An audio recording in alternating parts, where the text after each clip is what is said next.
Mutation করার জন্য 30 লক্ষ টাকা ঘুষ দাবি করেছে। এবং আমাকে বলা হয়েছে আপনি এর বিচার করুন, নাহলে অফিসারকে আমি গুলশানের লেকের বস্তা বন্দি করে গুলশানের লেকে ফেলে দেব। Language, this kind of language. আর একজন আমার নির্বাহী অফিসার, ঢাকার আশেপাশে চাকরি করে, সে একটি ফ্যাক্টরির লেআউট প্ল্যান পাস করার জন্যে 20 লক্ষ টাকা দাবি করেছে। পরশু দিনের অভিযোগ, গতকালের একটা অভিযোগ। আমরা কিভাবে মানুষকে জবাবদিহি করব? আমরা কিভাবে মুখ দেখাবো? সবকিছুর একটা সীমা থাকা দরকার। দুটো জিনিস যদি আপনারা সহানুভূতি পর্যায়ে না আসেন, আপনাদের কপালে দুঃখ আছে। এটা আমি হুমকি দিচ্ছি না। আজকে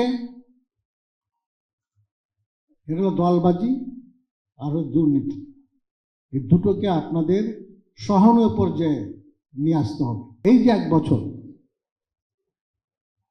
বছর অনেকে বলে দুর্নীতি আগের চেয়ে কম, রেশিও অনুযায়ী যদি হয় 15 বছরের দুর্নীতি, এটা যদি রেশিও করি 1 বছর সেটার সঙ্গে ছাড়িয়ে গেছে। এই অপবাদ আমাদের জন্য আর কি লজ্জার হতে পারে?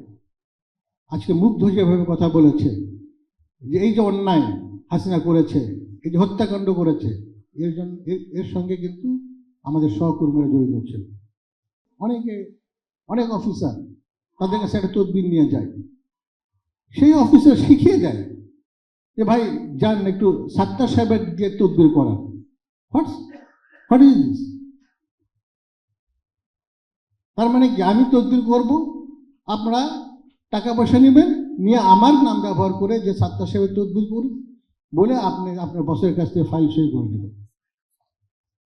এটাই তো হতে পারে না। এখন আমি কিন্তু আপনাদের কাছ থেকে পালিয়ে বেড়াই।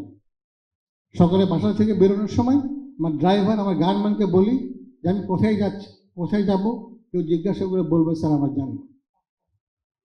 এই জন্যে আমি হতাশ।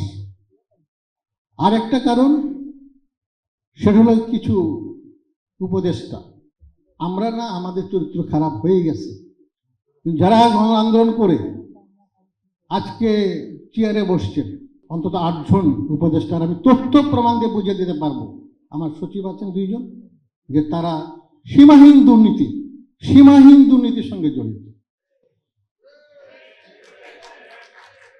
এবং আগে তাদের কন্ট্যাক্ট করা ছাড়া গুরুত্বপূর্ণ পদে কোনো রকম নিয়োগ হবে না, কোনো বদলি হবে না।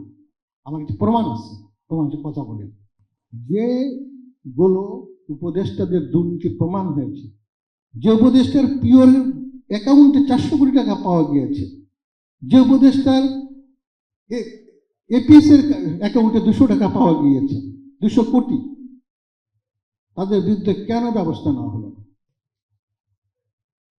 এটা আমার একটি কষ্টের কথা আজকে আপনাদের কাছে জানালাম। এটা আমার ব্যর্থ।